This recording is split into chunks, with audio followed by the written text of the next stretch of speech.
दूज की कथा। जय श्री कृष्णा, राधे राधे। आप सभी को भाई दूज की हार्दिक शुभकामनाएं। आज कार्तिक मास के शुक्ल पक्ष की द्वितीया तिथि है और आज ही के दिन भाई दूज का पर्व मनाया जाता है। कुछ स्थानों पर इसे यम द्वितीया भी कहा जाता है। भाई दूज का पर्व भाई बहन के रिश्ते पर आधारित पर्व है, जिसे बड़ी ही श्रद्धा और परस्पर प्रेम के साथ मनाया जाता है। रक्षाबंधन के बाद भाई दूज दूसरा ऐसा त्योहार है जो भाई बहन के अगाध प्रेम को समर्पित है। भाई दूज पर भाई को भोजन के बाद पान खिलाने का बहुत ही ज्यादा महत्व माना जाता है। मान्यता है कि पान भेंट करने से बहनों का सौभाग्य अखंड रहता है। आज के दिन जो भाई बहन यमुना जी में साथ में स्नान करते हैं, उन्हें यम का भय नहीं रहता है। तो आज मैं आपको सुना रही हूँ भाई दूज की बड़ी ही दुर्लभ 3 कथाएं। इन कथाओं को सुनने से ही भाई दूज का पर्व पूर्ण माना जाता है तथा समस्त मनोकामनाओं की पूर्ति होती है। तो आप लोग बड़ी ही श्रद्धा और प्रसन्नचित मन से इन कथाओं को पूरा अवश्य सुनिएगा। सूर्य भगवान की पत्नी संज्ञा से 2 संतानें थी, एक पुत्र यमराज तथा पुत्री यमुना। संज्ञा सूर्य देव की तेज को सहन नहीं कर पाने के कारण अपनी छाया मूर्ति का निर्माण कर उन्हें ही अपने पुत्र और पुत्री को सौंपकर वहां से चली गई। छाया को यम और यमुना से अत्यधिक लगाव तो नहीं था, किंतु यमुना अपने भाई यमराज से बड़ा स्नेह करती थी। यमुना अपने भाई यमराज के यहाँ प्रायः जाती और उनके सुख दुख की बातें पूछा करती। यमुना यमराज को अपने घर पर आने के लिए आमंत्रित भी करती है, किंतु व्यस्तता तथा अत्यधिक दायित्व के कारण वे उनके घर नहीं जा पाते थे। एक बार कार्तिक शुक्ल द्वितीया को यमराज अपनी बहन यमुना के घर अचानक जा पहुँचे। बहन के घर जाते समय यमराज ने नरक में निवास करने वाले जीवों को मुक्त कर दिया। बहन यमुना ने अपने सहोदर भाई का बड़ा आदर सत्कार किया। विविध प्रकार के व्यंजन बनाकर उन्हें भोजन कराया तथा माथे पर तिलक लगाया। जब वे वहां से चलने लगे तब उन्होंने यमुना से कोई मनवांछित वर मांगने का अनुरोध किया। यमुना ने उनके आग्रह को देखकर कहा कि भैया, आप मुझे वर देना चाहते हैं तो यही वर दीजिए कि आज के दिन प्रतिवर्ष आप मेरे यहाँ आया करेंगे और मेरा आतिथ्य स्वीकार किया करेंगे। इसी प्रकार से जो भाई अपने बहन के घर जाकर उसका आतिथ्य स्वीकार करे और इस दिन जो बहन अपने भाई को टीका करके भोजन खिलाए, उसे आपका भय ना रहे। इसी के साथ उन्होंने यह भी वरदान दिया कि यदि इस दिन भाई बहन यमुना नदी में डुबकी लगाएंगे तो वे यमराज के प्रकोप से बचे रहेंगे। यमुना की प्रार्थना को यमराज ने स्वीकार कर लिया। तभी से भाई बहन का यह त्योहार मनाया जाता है।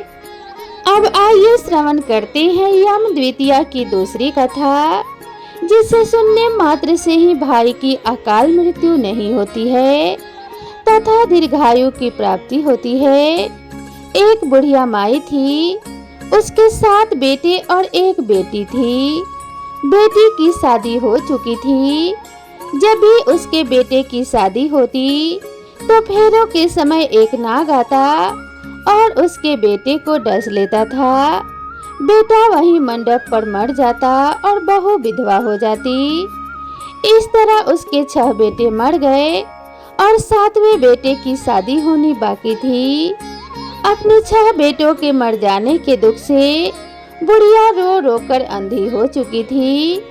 भाई दूज का दिन आया तो बेटे ने माँ से कहा कि वह बहन के ससुराल भाई दूज पर जा रहा है।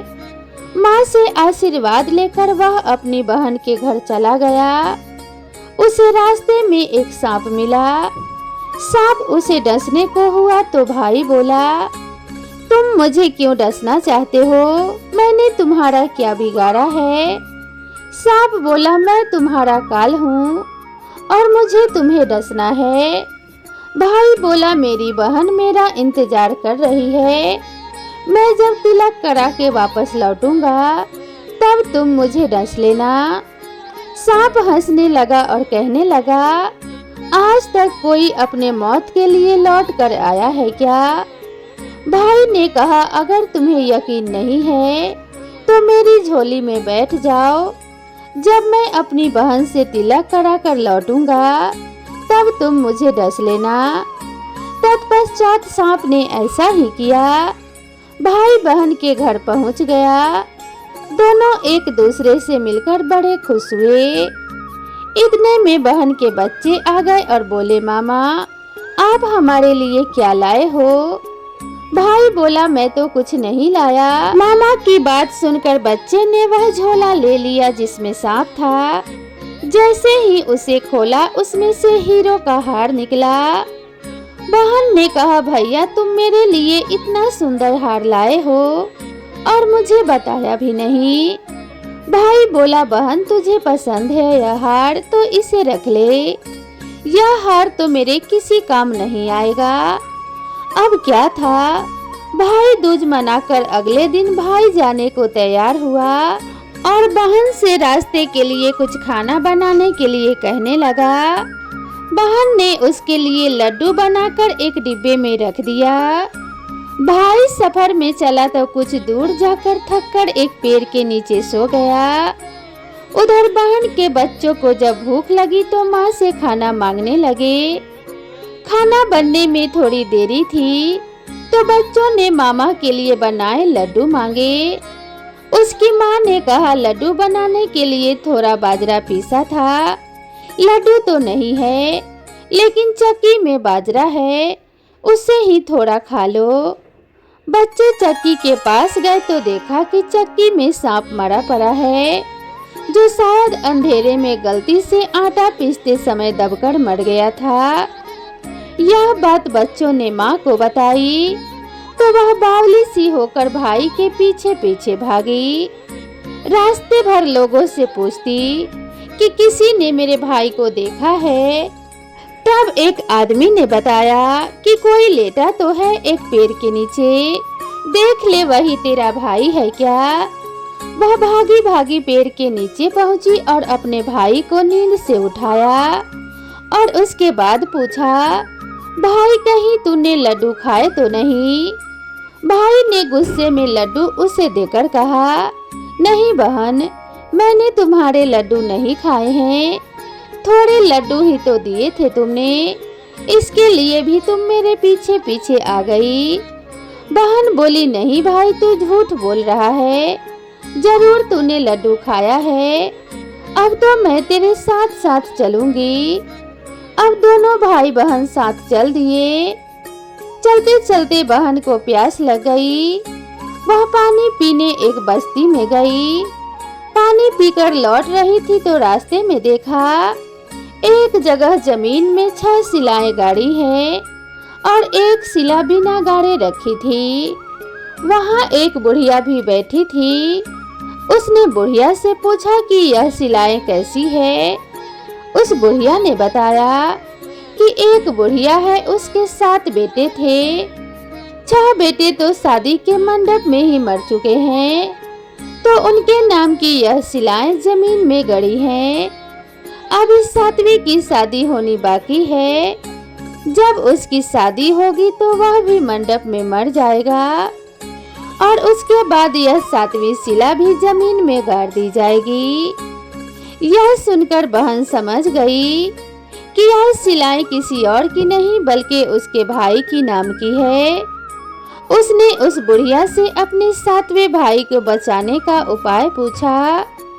बुढ़िया ने उसे बताया कि वह 7वें भाई को कैसे बचा सकती है। अब क्या था, यह सब जानकर वह वहां से अपने बाल खोलकर पागलों की तरह अपने भाई को गालियां देती हुई चली आई। भाई के पास आकर बोलने लगी, तू जलेगा कटेगा मरेगा। बहन के ऐसे व्यवहार को देखकर भाई चौंक गया। उसे कुछ समझ में नहीं आया। दोनों भाई बहन माँ के घर पहुँच गए।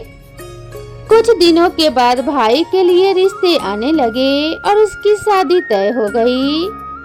जब भाई सेहरा पहनने लगा तो वह बहन बोली, इसको सेहरा क्यों बांधा है? सेहरा तो मैं पहनूंगी, यह तो जलेगा मरेगा कटेगा। सब लोगों ने परेशान होकर सेहरा बहन को दे दिया। बहन ने देखा कि उसकी कलगी की जगह सांप का बच्चा था। बहन ने उसे निकालकर फेंक दिया। अब जब भाई घोड़ी चढ़ने लगा तो बहन फिर बोली, यह घोड़ी पर क्यों चढ़ेगा?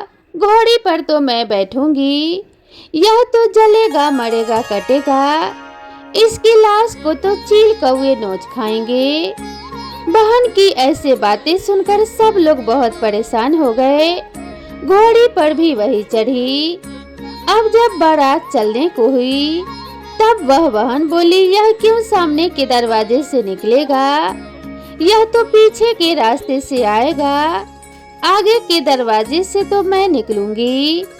बहन जब सामने के दरवाजे से निकलने लगी तो दरवाजा अचानक गिर गया। बहन ने एक ईंट उठाकर अपनी चुनरी में रख ली और दरवाजा वहीं का वहीं रुक गया। सब लोगों को बड़ा अचंभा हुआ।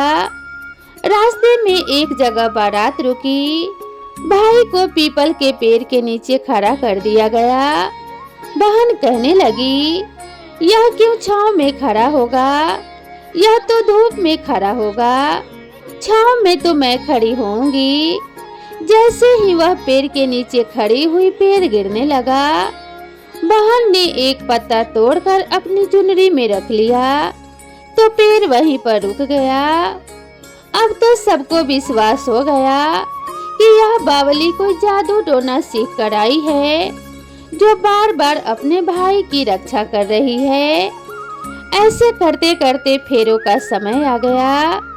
जब दुल्हन आई तो उसने दुल्हन के कान में कहा, अब तक तो मैं तेरे पति को बचा रही थी, अब तो तू ही अपने पति को और साथ ही अपने मरे हुए जेठ को बचा सकती है। फेरों के समय एक नाग आया। वह जैसे ही दूल्हे को डसने को हुआ तो दुल्हन ने उसे एक लोटे में भर के ऊपर से प्लेट बंद कर दिया। थोड़ी देर बाद नागिन आई और दुल्हन से बोली, तू मेरा पति छोड़। दुल्हन बोली, पहले तू मेरा पति छोड़ फिर सोचूंगी। नागिन ने कहा, ठीक है, मैंने तेरा पति छोड़ दिया। दुल्हन बोली, 3 बार बोलकर कसम खा। फिर क्या था, नागिन ने ऐसा ही किया। दुल्हन बोली, मुझे सिर्फ मेरा पति ही नहीं चाहिए, हंसने बोलने के लिए जेठ भी तो होने चाहिए, इसलिए मेरा एक जेठ भी छोड़। नागिन ने जेठ के प्राण भी लौटा दिए। फिर दुल्हन ने कहा, एक जेठ से क्या होगा, और जेठ छोड़, वह विदेश चला गया तो इसीलिए दूसरा जेठ भी छोड़। इस तरह एक एक करके दुल्हन ने अपने 6 जेठ जीवित करा लिए। उधर रो रही बुढ़िया का बुरा हाल था कि अब तो मेरा 7वां बेटा भी बाकी बेटों की तरह मर जाएगा। गांव वालों ने उसे बताया कि उसके 7 बेटे और बहू आ रहे हैं। तो बुढ़िया बोली, अगर यह बात सच है तो मेरी आंखों की रोशनी वापस आ जाए और मेरे सीने से दूध की धार बहने लगे। तत्पश्चात ऐसा ही हुआ। अपने सारे बहू बेटों को देखकर वह बुढ़िया बहुत खुश हुई। इस खुशी में सब अपनी बहन को भूल गए थे। माँ को बेटी की याद आई और वह उसे ढूंढने लगी। देखा तो वह भूसे की कोठरी में सो रही थी। सभी भाइयों को सही सलामत देखकर वह अपने घर को चली गई। उसके पीछे पीछे सारी लक्ष्मी भी जाने लगी। बुढ़िया ने कहा, बेटी तू एक बार पीछे मुड़कर तो देख, तू अपने साथ साथ सारी लक्ष्मी को लेकर चली जाएगी तो तेरे भाभी भाई क्या खाएंगे। तब बहन ने पीछे मुड़कर देखा और कहा, जो माँ ने अपने हाथों से मुझे दिया है वह मेरे साथ चले, बाकी का धन भाई भाभी के पास रहे। इस प्रकार से एक बहन ने अपने भाई की रक्षा की। इस कथा को सुनने के बाद बहनें गोबर से बने भाई के अनिष्ट को काटती हैं, भाई को कोसती हैं, फिर कांटा अपने जीभ में चुभाती हैं, वहां से कुटा हुआ चना प्रसाद के रूप में लेकर आती हैं, जिससे भाई पानी के साथ निकल जाते हैं। इस तरह यह व्रत और कथा पूर्ण होती है। अब आइए श्रवण करते हैं भाई दूज की तीसरी पौराणिक कथा। इस कथा को सुनने से पुण्यों की प्राप्ति होती है तथा भाई बहनों में प्रेम बना रहता है और भाई दीर्घायु होते हैं। एक गांव में 2 भाई और बहन रहते थे। भाई ने अपनी बहन का विवाह बहुत ही धूमधाम से कर दिया और भाई का विवाह भी हो चुका था। धीरे धीरे कुछ समय बीता और भाई की पत्नी को एक सर्प से प्रेम हो गया। वह एक इच्छाधारी नाग से प्रेम करने लगी। इसी दौरान भाई की पत्नी ने उस नाग से कहा कि देखो, अगर तुम मेरे पति को डस लोगे तो उसकी मृत्यु हो जाएगी और मैं तुम्हारे साथ सुखपूर्वक रह सकूंगी।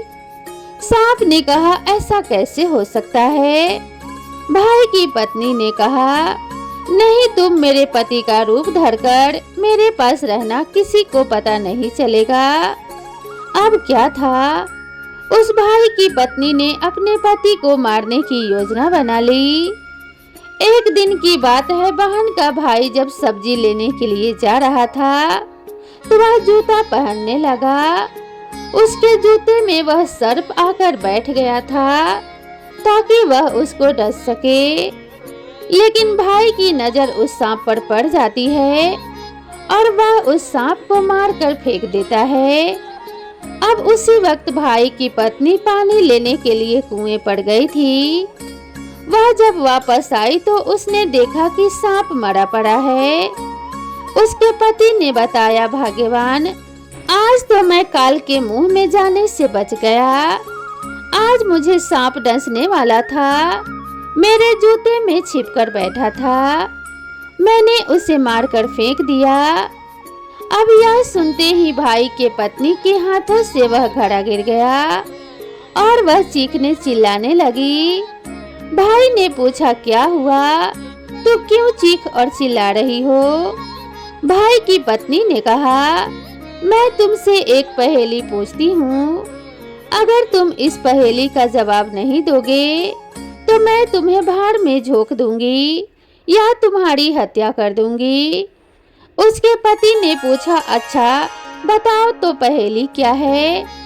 उस महिला ने कहा, पिया पिया करीला, पिया का तेल पिसैला, कुछ खटिया कुछ मचिया, कुछ फूंक दी कुछ दिया। अब यह सुनकर उसे इसका जवाब नहीं आता। वह सोचने लगता है, आखिर इसका क्या उत्तर है? इस पहेली का उत्तर तो मुझे नहीं आ रहा है। यह सोचकर उसने कहा, मुझे एक दिन का समय दो, मैं अपनी बहन से मिलना चाहता हूँ और इस पहेली का उत्तर खोज कर भी लाऊंगा। जब इस पहेली का उत्तर मुझे मिल जाएगा तब मैं अपनी बहन से मिल लूंगा, तत्पश्चात तब मैं तुम्हारे पास आ जाऊंगा। अब क्या था, वह भाई अपनी बहन से मिलने चल देता है। अब उसी दौरान भाई दूज का दिन आता है। उसकी बहन भी व्रत कर रही थी और व्रत करते वक्त आयो जोड़ रही थी। उसी वक्त उसका भाई वहां पहुंच जाता है, अपनी बहन का नाम लेकर बुलाने लगता है। जल्दबाजी में ना तो आयो जुड़ रहा था और ना ही वह भाई से मिलने जा रही थी।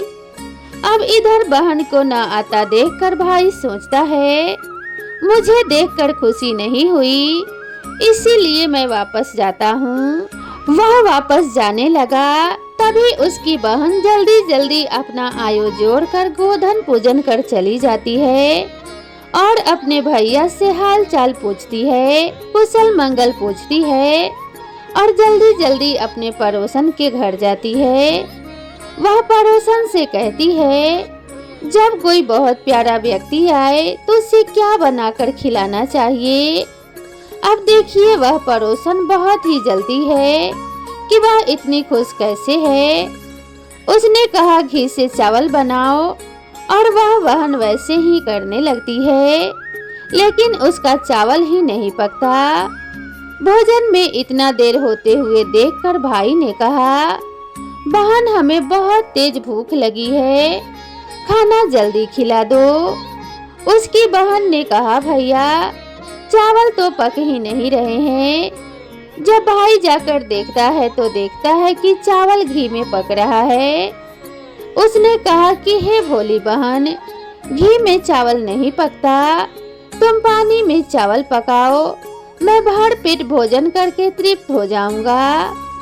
अपने भाई की बात मानकर उसकी बहन ने ऐसा ही किया और अपने भाई को भर पेट भोजन कराया। भोजन करने के बाद वह भाई बोला, बहन मैं तो बहुत दुखी हूँ, मैं तुमसे कुछ कहना चाहता हूँ। बहन कैसे कहूँ, कल मैं घर जाऊंगा तो कल मेरी आखिरी रात होगी। तुम मुझे जितना देखना चाहती हो जी भर के देख लो और मैं भी तुमको जी भर कर देख लूं, क्योंकि आज से हमारा नाता टूट जाएगा। अब यह सुनकर वह बहन रोने लगती है। उसने पूछा, भैया क्या हुआ। भाई ने अपनी पत्नी द्वारा कही गई बात बता दी।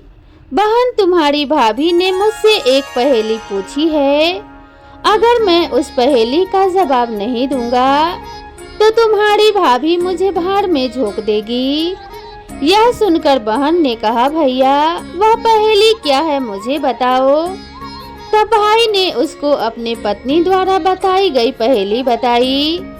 उसको सुनकर बहन ने कहा, अच्छा तो ठीक है भैया, कल हम लोग घर चलते हैं और इस पहेली का जवाब मैं दूंगी। वह बहन अपने भाई को लेकर घर आती है और अपने भाभी से कहती है, अर्थात अपने भाभी से पहेली पूछती है। तो उसकी भाभी ने पहेली बताई। उसको सुनकर बहन ने तुरंत दिए के तेल को पलट देती है और अपने भाभी के बालों को निचोड़ती है और भाभी के साड़ी को भी निचोड़ती है। उसमें से ढेर सारा तेल निकलता है। उसके भाई ने कहा, बहन यह तेल कैसा है, यह बहुत बदबू कर रहा है। उसकी बहन ने कहा, भैया यह कोई तेल नहीं है, यह एक सांप का तेल है। तुम्हारी पत्नी एक सांप से प्रेम करती थी, उसी सांप को तुमने मार दिया। उसी का बदला लेने के लिए उस सांप को पकाकर उसका तेल निकाला है, उसी से दिया जलाती है, वही सर में लगाती है। अब क्या था, मेरा भाई तुम्हारी पहेली में जीत गया है, उसकी विजय हुई है, इसीलिए अब मैं तुम्हें भाड़ में झोंक दूंगी। यह कहकर बहन ने अपनी भाभी को भाड़ में झोंक दिया और अपने भाई की रक्षा की। इस प्रकार से एक बहन ने अपने भाई के प्राण बचाए। जय हो यमदेव, जय हो माता यमुना। तो यह थी आज की हमारी भाई दूज की 3 कथाएं।